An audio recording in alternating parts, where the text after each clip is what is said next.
Emery King presents World Class Detroiters. Tonight, a special Olympic edition with the amazing stories of two inspiring women who are both 39, both motivational speakers, both world-class athletes soon to perform in Beijing.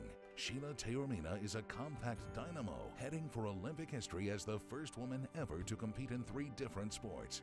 A teenage diving accident dashed Cheryl Angelelli's Olympic dreams, yet she's made herself a 2-time Paralympian, a current world record holder. She'll be among the favorites in Beijing. Sheila and Cheryl, you're about to meet 2 remarkable Detroiters. Hello, I'm Emery King, and welcome to this special Olympic edition of World Class Detroiters. First up, Livonia's Sheila Taormina. Back in the 1996 Games in Atlanta, she was one of those heartwarming, improbable Olympic stories. 27 years old, just 5'3", 115 pounds in a sport dominated by Amazon types. Yet she won the gold. Nothing more than a solid performer back in her college days, Sheila swam the 3rd leg of the 800-meter freestyle relay, a disciplined, desperate dash for glory for herself, her teammates, and her country. Many said she was too old, too small, too average. But Sheila proved them wrong. I could hear the crowd chanting USA. I could hear the U, and I could hear the S. The whole crowd was chanting it, and it literally almost lifted me out of the water every time they would chant a letter. I'll never forget that feeling. When she got back to Livonia, there were calls waiting from schools and clubs wanting her to tell her story. I said, I don't think you really want to hear it. You know, I missed the team in '88, I missed the team in '92, and didn't know whether I should try for '96. And they said, well, that's exactly what we want to hear about, because this is stuff we face as people in our careers, and we want to know, what does it take to get through those tough times? Soon, she had a career as a motivational speaker, and for 2 years, she toured the country. In the process, she put on a few pounds, and looking for a way to trim down, heard about a local triathlon, swimming, running, and cycling all in one race outside Ann Arbor. Well, that'll be a fun thing to try. So I bought a bike and started training, and I won the women's race because my swim was strong still, and I had a good lead out of the swim. Months later, the director of that race, a coach named Lou Kidder, called to say he thought she had enough potential in the triathlon to make the 2000 Olympic team. He said, you have the engine. I saw it. You have the engine, and I can teach you some other things. Sheila hesitated, but finally said yes to 18 grueling months of training and learning the finer points of 2 new sports. So at the Olympics, you do a 1,500-meter swim, so that's right about a mile. And then the bike is a 40K, which is 24.8 miles, and the run is a 10K run, so that's 6.2 miles. And in triathlon, you do it all back to back to back. The transitions even count. In the 2000 Games in Sydney, Sheila finished the swim 35 seconds ahead of everybody. But with no one to share the cycling leg, to alternate in the lead, to cut down wind resistance and conserve energy, she ended up finishing 6th. At the next Games in Athens, she'd be 35. But she was encouraged enough to take on 4 more years of demanding training and fierce competition. By May 2004, she had won the Triathlon World Championship and was among the favorites going into Athens. And then on her bike, severe leg cramps stopped Sheila cold. I Charlie horsed in my quad muscle, right in my thigh, during the cycling portion of the Olympic race. And I'd never Charlie horsed in my life, and my quad just grabbed and stuck, and I had to stop pedaling on the bike. With her 39th birthday coming before the 2008 Beijing Games, her medal dreams in the triathlon were over. Yet the competitive fire still burned, and Sheila looked for new challenges. If she could learn 2 new sports in such a short time, how about 3 more new ones? The pentathlon had just opened to women in the 2000 Games, and Sheila was intrigued with its origins, testing the skills of a 19th century soldier behind enemy lines. And so they came up with 5 sports. It was shooting, fencing, you know, with the blade, and swimming, being on horseback, and running. And so the modern pentathlon was born out of that, and it's actually been in the Olympics since 1912. Sheila had never touched a gun, never ridden a horse, never tried fencing, but never mind, she was about to embark on one more unlikely adventure. Stay with us. Sheila Taormina grew up in Livonia, along with a twin brother. the youngest in a large Italian family. Mom was a full-time housewife, and Dad a Ford Motor Company manager who taught all his kids to swim to make sure they were safe in a state that has so many lakes. Tell me about your family. Mom, Dad, siblings? Yeah, amazing family. My parents are together, alive. They're 80. My mom's 80. My dad's 85. I have 7 siblings, and 5 of us are in Michigan, so that's pretty neat. As a youngster, Sheila was active physically and gravitated early to swimming with the kids' team at the YMCA. She got serious about swimming in high school. I honestly believed people who went to the Olympics were just superheroes. So that wasn't in my vision, but college swimming was. And that's when I remember I dedicated time to getting up at 5 o'clock in the morning. You know, before high school, I would do the morning practice, and then right after high school, you do the 2-hour swim. Her family has always offered great support. My parents had to make sacrifices too, because they would get up in the morning and drive us to practice. So it wasn't surprise. It was like, all right, we're gonna back your dreams here. And religious faith has always been a factor as well. I have a strong Christian faith, and I honestly believe that, you know, and that still to this day in sports, I'm like, okay, God, I think this is what you made me to do. Still, the college selection process was disappointing. Well, I wanted to go to Florida or Stanford or Texas, actually, when I was about a junior in high school, because they were the top 3 swimming schools in the country. But none of them would even bring me in for a recruiting trip, and I wasn't good enough. But the University of Georgia invited her to visit, and Sheila liked the coach. We sat down and I said, this is the man who I will fear and respect, and who will care about me as a person. I could just tell. Were you one of these high school athletes that went into the college program thinking you were pretty hot stuff? No, and actually that's the opposite of who I am. I'm very rare out there, I think, in the world of athletics, because I have super low confidence, and I think that's why I work so hard, because I don't believe that I have the natural talent and gifts. And so, but no, going into college I was terrified, and the workouts when I first got there, I cried almost every day my freshman year during swim practice, because the workout was so hard, I couldn't keep up with people, I was homesick. But a lot of dedication and hard work turned Sheila into a solid collegiate swimmer.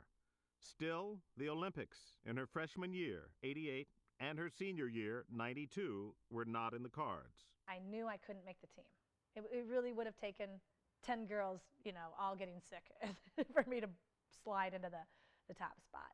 But one of her Georgia teammates made it to the 92 games, and Sheila wondered about the 96 games scheduled for Atlanta. And I thought, maybe someone like me, maybe I could make it. I just might be doing a few little things wrong.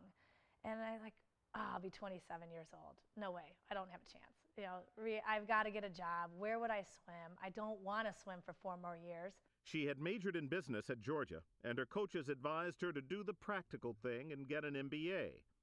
When she had done that 2 years later, they told her, move home and get a job.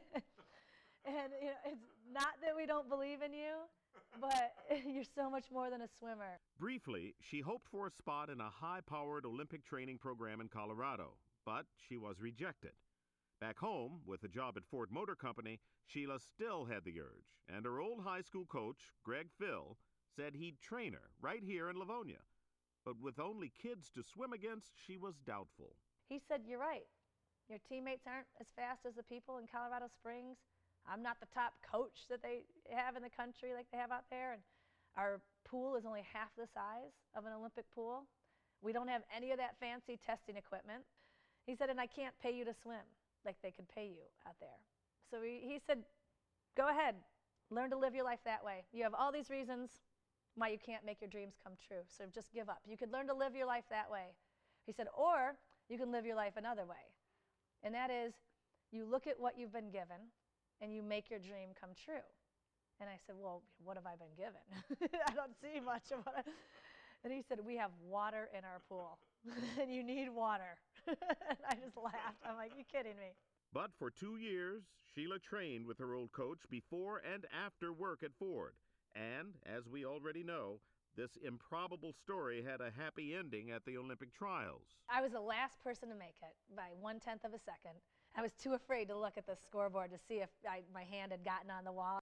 So, from that moment of triumph over self-doubt a dozen years ago, fast forward to today's remarkable effort to master 3 new and highly specialized sports. The challenge of the pentathlon is to excel in all 5 events in one day: swimming, running, fencing, target shooting with a pistol, and show jumping a horse you've never met. We don't get to bring our own horse. So we'll fly to Moscow, Russia, and you draw a number out of a hat, and they say, okay, you know, you get Walter. You've never met Walter. But you get 20 minutes to warm up on your horse, and then you take them into the competition ring and jump them after just 20 minutes of getting to know your horse. The challenge with fencing is that it's so different from a repetitive muscle memory sport like swimming. Here you're on a one-on-one duel against another human being, and anything you want to try and do to hit them, they have a response to say, no, I'm not letting you do that. So you can't just train muscle memory. And then she has to deal with the adrenaline rush of the other vigorous sports to find the deep calm she needs for accuracy with the pistol. You're shooting for a spot on the Olympic team, and you know, your hands shaking, that's a horrible feeling. Along with the constant training, making the U.S. pentathlon team for Beijing has meant the mental and physical strain of competing in several World Cup events in Europe and the Middle East. This has been the toughest thing I've ever done in my life, to be honest. I have felt horrible more days than I felt good. But she's amassed more World Cup points than any other American woman. And, bolstered by the support of her family and a strong religious faith, she's about to become the world's first woman to compete in 3 Olympic sports. I could make Olympic history. I mean, that'd be pretty neat. Next up, the amazing story of another remarkable woman headed to Beijing. For the past 4 years, Cheryl Angelelli has had a date with destiny at next month's Paralympic Games in Beijing. 4 mornings a week, you'll find Cheryl at the Olympic-style pool at Oakland University, training with her coach, Sean Cornoli. There's times when I'm like hurting or I'm sore, and it's like, suck it up, you know, you have another, couple sets to go. She's been doing it for over 10 years, and she still wants to learn more, and she's still driven to do things that want to make her better. Not having control of 70% of your body, because I am a quadriplegic, which means I'm paralyzed pretty much from the chest level down. So when I'm swimming, it's pretty much all upper body that's propelling me through the water. There's no leg function that's assisting me in any way. With more than 4,000 athletes from 140 countries, the Paralympics are the world's 2nd largest sporting event. All the athletes are classified according to their disabilities, from F1, for the most severely disabled, to F10. So I'm considered an S4, and among S4 women, I'm ranked #1 in the world in the 100-meter freestyle and the 200-meter freestyle.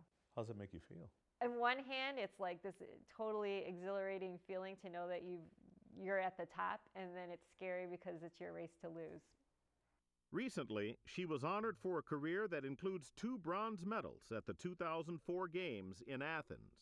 That was an incredible night to be recognized by the Michigan Sports Hall of Fame, especially the class that was inducted that evening. I mean, Steve Eiserman, Desmond Howard, I mean, those are all huge names here in Michigan sports. Cheryl grew up in suburban Roseville in a close-knit Italian family. Her dad has his own business. Her younger brother played NCAA hockey and works in the family business, and everybody, including Mom, are sports fans. Cheryl describes her childhood as pretty normal. Lots of friends, very active. Our parents had us in a lot of activities. I took dance lessons. I was in swimming lessons at a very young age and started swimming competitively when I was 8. Olympic gold medalist Mark Spitz was an early hero, and by age 14, Cheryl was focused on swimming, competing on both high school and club teams. One day, one of her coaches tried a new way of teaching a racing dive, stringing a rope in front of the starting blocks at the shallow end of the pool. He urged Cheryl and her teammates to dive far enough to clear the rope. So I jumped higher than I normally would, and I came down that much faster and hit my head at the bottom of the pool. What do you remember after that happened? What's the next thing you remember? I was totally conscious, and I thought, wow, I'm going to have this huge goose egg on my forehead tomorrow morning. And it wasn't until I tried to take a stroke to come to the top of the water that I realized that something was very wrong. Her teammates pulled her out of the water, and in a hospital room 48 hours later, her doctors brought the news. They came in and they paint such a bleak picture of what your life is going to be like. You won't be able to do this, you can't do this, you know, you'll never walk again, you'll never be able to do this. And I just remember being so angry, like, how dare you get to decide what the rest of my life is going to be like? I get to decide. So that was my initial reaction. For 2 years, the strong-willed young girl clung to hope as she worked for a full recovery at the Detroit Medical Center's Rehabilitation Institute of Michigan. My spinal cord was damaged, but it was not severed, which means some messages were still trickling through to other parts of my body. So I started to see little signs of hope, like I could wiggle a toe, or, you know, I got some function here, or I could feel somebody touch my knee. But finally, a full realization arrived. This is all I'm going to get, and this is what I'm going to have to live with. For a while, panic attacks were common. Oh my God, what if I'm in the house and there's a fire, how will I get out? Or what if I'm someplace by myself and I get robbed or mugged, how am I going to run or defend myself? So I would play out all of these scenarios in my head, and I was so scared of everything. Those Olympic dreams were gone, and a teenager's typical uncertainties were intensified. It was really tough because, you know, as an adolescent, you just want to be like your friends and do all the things that they're doing, and you don't want to stand out and be different. Cheryl devoted herself to her studies and activities at Regina High. I volunteered to work with the swim team. I would help the coach on the swim team. I even swam some exhibition races in high school. I was involved in student council. And swimming, again, held special value. Just being in the water and that freedom of movement and not being in my chair, it's a great experience. At Oakland University, Cheryl pursued a career in broadcast journalism, and in the early 1990s, she entered and won the Miss Wheelchair Michigan contest and moved on to become the first runner-up Miss Wheelchair America. The competition wasn't so much a beauty contest, but a competition to select an articulate and accomplished person to go out and share the message of what disability is in America and dispel the myths and stereotypes of disability. That led to a career in motivational speaking that continues today. But life really changed for Cheryl in 1996 when, as a freelance reporter, she covered the Paralympic Games in Atlanta. I was just totally blown away by the experience that there was this competition out there that existed for, you know, world-class athletes with disabilities. I remember coming home and telling my parents that, hey, I'm getting back into swimming and I think I'm going to go to the Olympics. And they were like, everyone was like, are you crazy? But Cheryl had no doubts. And at first, things came easy. I thought, hey, was this great swimmer before? This is going to be a piece of cake. I swam in some local meets, qualified nationally, and then I made nationals, and I was selected for the U.S. Team that went to the World Championships in 1998 in New Zealand. But against international swimmers, she didn't get past the semifinals. And I was like, whoa, okay, I need to take this a whole lot more serious because these are serious athletes who train full-time and are, you know, really committed to this. So it's not a fluff contest. So after 2 years of much more rigorous training, Cheryl was off to her first Paralympics, the 2000 Games in Sydney. There, she became friends with the U.S. team's assistant coach, Sean Cornoli, who was also from Michigan. You're in a foreign country for 4 weeks, bus rides, dinner, you know, sitting at the Olympic Village, got to know her a little bit and really liked her. In the competition, Cheryl reached the finals, finishing 6th overall in her freestyle event. Still, she was pleased.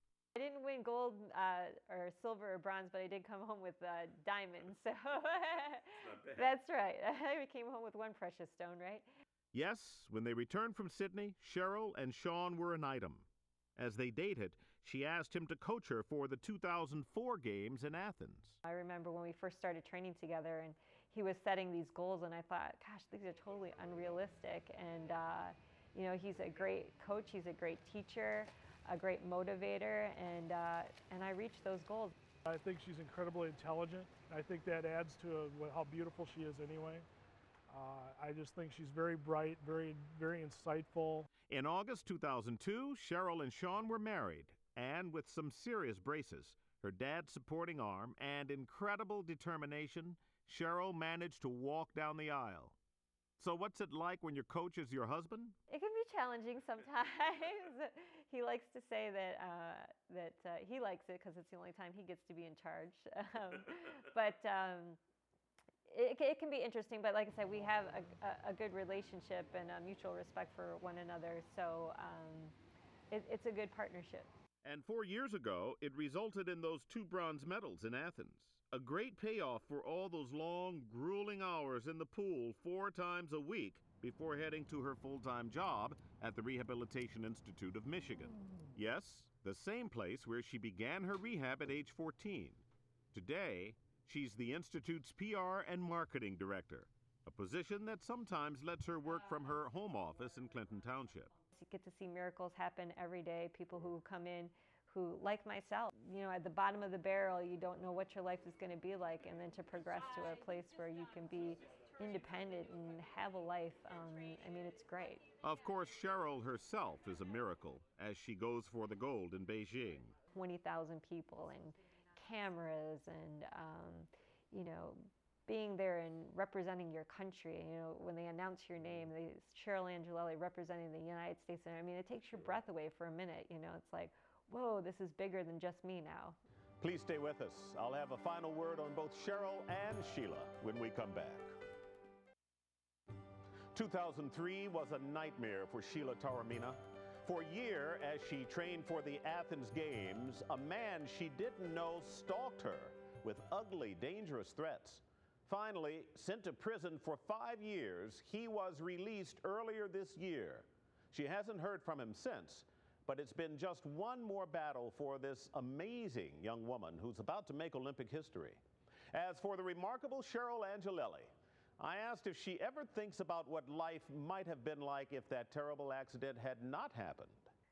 No, I don't, because I really believe that it was predetermined, that it was meant to be, and that's truly what I believe. So I don't waste time thinking about what ifs or what could have been. Cheryl Angelelli and Sheila Taormina, 2 incredible women and 2 of our favorite Detroiters. This is our final show in this series. It's been my pleasure to be with you. I'll see you down the line. Until then, I'm Emery King.